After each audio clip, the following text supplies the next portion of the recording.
Hi అండి, అందరికీ నమస్కారం. ఈ మధ్యలో జరిగిన war 2 cinema free release event అనేది మనందరం చూసే ఉంటాం. కానీ చాలామంది సోషల్ మీడియాలో ఏం చెప్తున్నారంటే, అంటే ఎన్టీఆర్ గారిని గిట్టని వాళ్ళు కొంతమంది బ్యాచ్ ఏమంటున్నారంటే సోషల్ మీడియాలో గొడవలు పెట్టడానికి, అతను మాట్లాడిన మాటలకి గొడవలు పెట్టడానికి ప్రయత్నిస్తున్నారేమన్నట్టు నాకైతే అనిపిస్తుందండి. ఎందుకంటే ఎన్టీఆర్ గారు తన ఫ్యాన్స్ పైన కోప్పడుతున్నాడు. అసలు ఎన్టీఆర్ గారు ఎక్కడ కోప్పడ్డాడో, ఎక్కడ అతని ఫ్యాన్స్ పైన కోప్పడ్డాడో నేనైతే గమనించలే. అంటే సోషల్ మీడియాలో చెప్పేది ఏంటంటే, ఎన్టీఆర్ గారు మాట్లాడేటప్పుడు కొంతమంది అభిమానులు తన హీరోని దగ్గర నుంచి చూస్తున్నాం అనుకొని కొంతమంది అభిమానులు ఏం చేస్తున్నారంటే, ఆ టైంలో ఎన్టీఆర్ గారు మాట్లాడే టైంలోనే కొంతమంది ఆరుస్తున్నారు, ఈలలు కొడుతున్నారు. వాళ్ళు సరదాగా ఎన్టీఆర్ గారు మాట్లాడుతూ ఉంటే ఎంజాయ్ చేస్తున్నారు.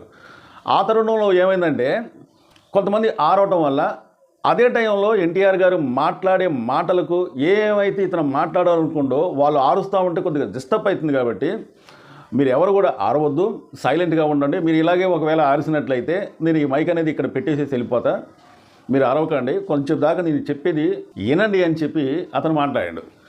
ఈ విషయంలో నాకు తెలియగలుగుతున్నా, అసలు ఎక్కడ ఫ్యాన్స్ పైన అతను ఆరిసిండు అనేది నాకైతే అర్థం కాలే, అక్కడ ఎక్కడ కోపడ్డం నాకైతే అర్థం కాలే. కానీ ఈ పాయింట్ను కూడా కొంతమంది పట్టుకొని, అదిగో చూసారా ఎన్టీఆర్ గారు ఫ్యాన్స్ పైన చికాకు పడ్డాడు, ఫ్యాన్స్కు వార్నింగ్ ఇచ్చిండు, అరవద్దు అన్నాడు. ఇలాగే ఒకవేళ మీరు గొడవ చేస్తున్నట్లయితే ఈ మైక్ అనేది ఇక్కడ ఇడిచిపెట్టేసి నేను వెళ్ళిపోవడానికి 5 క్షణాలు పట్టదని చెప్పేసి అంటుండని చెప్పేసి ఈ విషయానికి కూడా, ఈ చిన్న పాయింట్ను పట్టుకొని కూడా కొంతమంది సోషల్ మీడియాలో పోస్టులు పెడుతున్నారు. అంతేకాకుండా ఎన్టీఆర్ గారికి అంత అతి ఉత్సాహం ఏంటి, ఎవరిపైన ఎన్టీఆర్ గారు కాలర్ లేపారు, ఎవరిని ఉద్దేశించి ఎవరిని మనసులో పెట్టుకొని అతను కాలర్ అనేది లేపిండు అని చెప్పేసి, అంటే 2 కాలాలు పట్టుకొని ఇలా లేపిండులేండి. సోషల్ మీడియాలో కొంతమంది అంటా ఉంటే నాకు కూడా ఆశ్చర్యం అనిపించింది. ఏ విధంగా ఆశ్చర్యం అనిపించిందంటే, అతను మాట్లాడిన మాటలేంటి, ఎన్టీఆర్ గారు మాట్లాడేది ఆ టైంలో ఆ సినిమా గురించి చెప్తాడు. ఈ సినిమా అనేది మీరు అనుకున్న దానికన్నా మీ అంచనాలకు మించి ఈ సినిమా ఉంటుంది, మనందరం కూడా మంచి హిట్ కొట్టబోతున్నాం, బ్లాక్ బస్టర్ హిట్ కొట్టబోతున్నాం అని చెప్పి అక్కడ ఉన్న అభిమానులకి చెప్తున్న ఆయన. ఆ చెప్పే తరుణంలోనే ఎన్టీఆర్ గారు 2 కాళ్ళలు ఇలా పైకి ఎగరేసి మాట్లాడాడు. ఈ విషయం కూడా కొంతమంది కోడిగుడ్డు మీద ఈకల పీకే కొంతమంది ఉంటారు కదా బ్యాచ్, ఈ విషయం మీద కూడా ఎన్టీఆర్ గారు ఎవరిపైన కాలర్ లేపిండు, ఎవరిని ఉద్దేశించుకొని కాలర్ లేపిండు అని సోషల్ మీడియాలో ఈ విధంగా మాట్లాడుతూ ఉంటే నాకు చాలా ఆశ్చర్యం అనిపించింది. అంతేకాకుండా ఆ ఈవెంట్ అయిపోయిన తర్వాత కొంతమంది పేర్లను అతను ప్రస్తావించడం అనేది మర్చిపోయిందట. సరే, ఇంటికి వెళ్ళిన తర్వాత ఒక వీడియో అనేది రిలీజ్ చేసిండు. ఆ వీడియోలో ఏముందంటే, మన తెలంగాణ రాష్ట్ర ముఖ్యమంత్రి రేవంత్ రెడ్డి గారికి, అలాగే డిప్యూటీ సీఎం బట్టి విక్రమార్క గారికి, అలాగే పోలీస్ డిపార్ట్మెంట్కి, వీళ్ళందరి పేర్లు నేను దయచేసి మర్చిపోయాను, నన్ను క్షమించండి. ఆయన ఎంత మంచిగా అన్నాడంటే, శిరస్సు వంచి మీకు క్షమాపణ కోరుతున్నాను, నన్ను క్షమించండి అని చాలా బాగా చెప్పిండండి. చాలా చిన్న కుర్రోడు అయినా కానీ. అంటే ఇంత సక్సెస్ ఈ మీటింగ్ అనేది, అంటే ఈ ఫ్రీ రిలీజ్ ఈవెంట్ అనేది జరిగినందుకు అక్కడ పోలీసు వారు చాలా మాకు జనాల్ని కంట్రోల్ చేశారు, ఎటువంటి ఇబ్బందులు జరగకుండా కంట్రోల్ చేశారు. కాబట్టి పోలీస్ సిబ్బందికి, పోలీస్ డిపార్ట్మెంట్కి చాలా కృతజ్ఞతలు తెలియజేస్తున్నాను, చాలా థ్యాంక్స్ అని కూడా అందరికీ చెప్పిండండి. ఈ విషయం తీసుకొని కూడా, ఈ చిన్న పాయింట్ని తీసుకొని కూడా ఏమంటున్నారంటే, ఎన్టీఆర్ గారి పైన దుష్ప్రచారం చేయడానికి స్టార్ట్ చేశారండి. ఆయన ఏంటంటే ఆ ఈవెంట్లో మర్చిపోయింది కాబట్టి త్వారి చెప్పుతూ క్షమాపణ కోరుతూ అతను ఇంటికి వెళ్ళిన తర్వాత ఆ వీడియో చేసి మరీ రిలీజ్ చేసిండు. అంటే ఎంత మంచి గుణం అనేది ఒకసారి మనం అర్థం చేసుకోవాలి ఎన్టీఆర్ గారి గురించి. ఈ విధంగా ఎన్టీఆర్ గారు మాట్లాడినా కానీ తప్పేం దొరుకుతుందో నాకైతే అర్థం కావట్లే.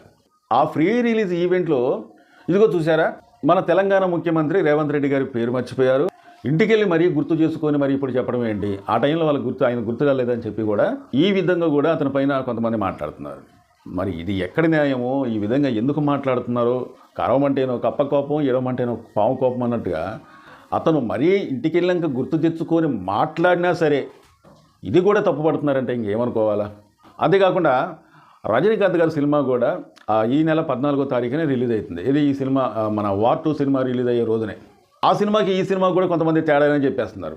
ఏ విధంగా చెప్తున్నారంటే, కూలీ సినిమా చాలా బాగుంటుంది, కూలీ సినిమా చాలా టికెట్లు అనేది కొన్ని లక్షలలో దిగుతున్నాయి, వార్ 2 సినిమాకి పెద్దగా వీళ్ళు ప్రమోట్ చేయట్లేదు, అంటే సినిమా అనేది అంత బాగలేదేమో, కూలీ సినిమాతోని పోల్చుకుంటే వార్ 2 సినిమా అనేది తేలిపోతుంది అని చెప్పేసి కూడా కొంతమంది సోషల్ మీడియాలో కొంతమంది పోస్టులు పెడుతున్నారు.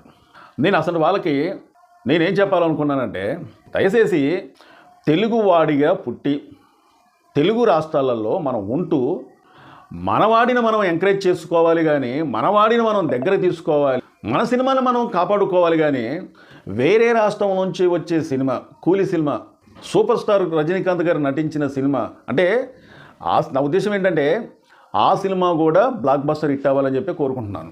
వాళ్ళు ఊహించిన దానికన్నా హిట్ అవ్వాలని చెప్పి కోరుకుంటున్నాను. కానీ ముఖ్యంగా మన హీరోలు చిరంజీవి కావచ్చు, బాలకృష్ణ కావచ్చు, రామ్ చరణ్ తేజ కావచ్చు, అల్లు అర్జున్ కావచ్చు, పవన్ కళ్యాణ్ కావచ్చు, ప్రభాసే కావచ్చు, జూనియర్ ఎన్టీఆర్ గారే కావచ్చు, మహేష్ బాబు గారు కావచ్చు, పెద్ద హీరోల నుంచి చిన్న హీరో సినిమాలు కూడా మన సినిమాలు కూడా బ్లాక్ బస్టర్ హిట్ కావాలని చెప్పి కోరుకుందాం ముందాలా. ఇప్పుడు పెద్దలు ఒక మాట అంటారు, అందరూ మంచిగా ఉండాలి, అందరిలో నేను ఉండాలి అని చెప్పి అనుకోరా? అలాగే అందరు సినిమాలు హిట్ అవ్వాలి, అందరు సినిమాలతో పాటు మన తెలుగు హీరో సినిమాలు కూడా హిట్ అవ్వాలని చెప్పి కోరుకోండి. అంతేగాని ఆ సినిమా బ్లాక్ బస్టర్ హిట్ కావాలి, ఈ సినిమా సర్వనాశనం అయిపోవాలి అని చెప్పి కోరుకోవటం అనేది చాలా తప్పు.